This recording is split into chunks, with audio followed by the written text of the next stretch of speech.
Hello everyone, आप देख रहे हैं न्यूज़ोपीडिया, साथ में आपके शिखा ठाकुर।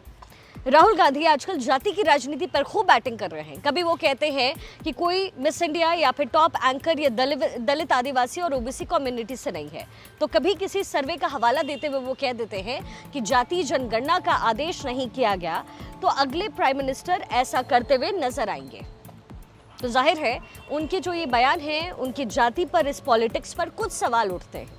वो सवाल मैं पूछ रही हूँ और इसका जवाब उन्हें देना चाहिए। पहला सवाल है कि राहुल गांधी जी को ये बताना चाहिए कि जो प्रदेश यानी कि उत्तर प्रदेश आबादी के लिहाज से भारत का सबसे बड़ा राज्य है, वहां पर कांग्रेस की पार्टी का अध्यक्ष कौन है और उसकी जाति क्या है। यूपी में तकरीबन 22% की जो है दलित आबादी है। अब राहुल गांधी से सवाल ये है कि क्या आपको कोई दलित चेहरा नहीं मिला जो प्रदेश में आपकी पार्टी का नेतृत्व कर सके?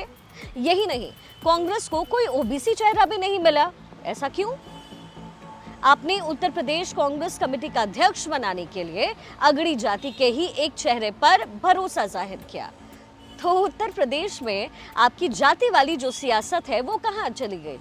दूसरा सवाल उठता है, राहुल गांधी ने कहा कि मिस इंडिया दलित या फिर पिछड़े समुदाय से नहीं बन रही है। पहली बात तो ये है कि ये सवाल इतना बेतुका है कि इस पर क्या कहें, लेकिन उनसे सवाल पूछा जाना चाहिए कि इस बयान के पहले जो है उन्होंने कोई होमवर्क भी किया था क्या? चलिए 2 साल पहले आप उनको लिए चलते हैं। साल 2022 में छत्तीसगढ़ की रिया एक्का मिस इंडिया चुनी गई और उनकी जाति क्या थी, ये राहुल गांधी जी को पता करनी चाहिए, क्योंकि रिया एक्का से किसी ने भी उनकी जाति वाति नहीं पूछी। वो मिस इंडिया थी और यही टैग बहुत था। अब तीसरा सवाल है, ये बहुत इंपॉर्टेंट है कि राहुल गांधी जी ये कहते हैं कि मीडिया इंडस्ट्री से भी कोई एंकर जो है, कोई बड़ा जर्नलिस्ट जो है, वो इन पिछड़ी कम्युनिटी से नहीं आता है।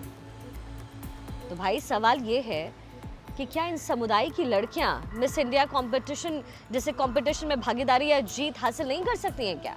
या फिर वो मीडिया में क्या जगह स्थापित नहीं कर सकती हैं? उन्हें सिर्फ इसलिए रोका जा रहा है क्योंकि उनकी जाति कुछ और है, या वो ये कहना चाह रहे हैं कि वो योग्य नहीं है। क्या किसी योग्यता का पैमाना सिर्फ जाति होना चाहिए क्या? एक और सवाल है, राहुल गांधी ये बार बार कहते हैं कि जातिगत जनगणना जो है उनके लिए राजनीति का नहीं, मिशन जैसा एक मिशन है।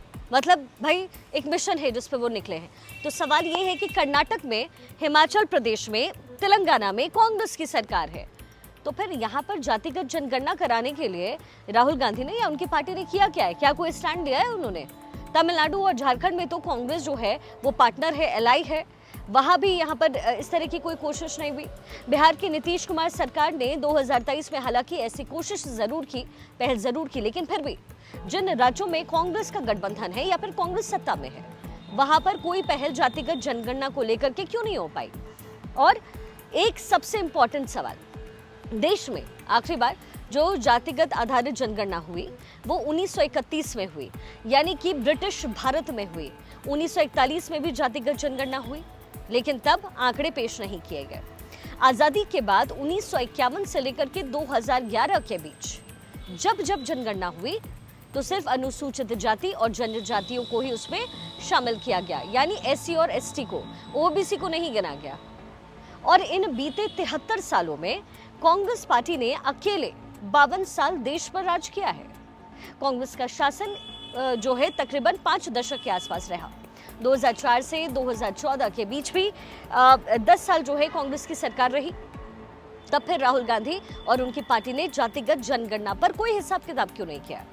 कोई पहल उनकी तरफ से क्यों नहीं की गई?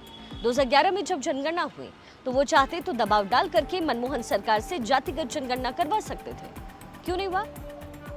अब ऐसे में मकसद ये है कि राहुल गांधी जो है जातिगत जनगणना के पीछे क्यों पड़े, इसकी वजह क्या है, और उन्हें ये दिमाग जो है 2019 के बाद ही क्यों आया है?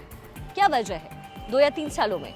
दरअसल इसकी वजह मैं बताती हूँ। पिछले कुछ चुनाव में जो है कांग्रेस को हार झेलनी पड़ी। 2014 में संविधान पर जो है, या फिर यूं कह लीजिए कि गलतफहमी फैलाने के बावजूद कांग्रेस को सिर्फ 99 सीट ही हासिल हुई। लगातार तीसरी बार नरेंद्र मोदी की अगुवाई में एनडीए जो है एनडीए की वापसी हुई।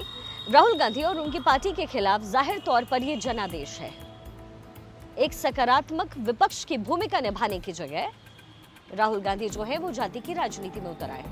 उन्हें लगता है कि जाति में अगर देश बंटता है तो इसका जो फायदा है वो सीधा सीधा कांग्रेस और विपक्ष की दूसरी पार्टियों को होगा, और इसलिए राहुल गांधी खेल खेल रहे हैं।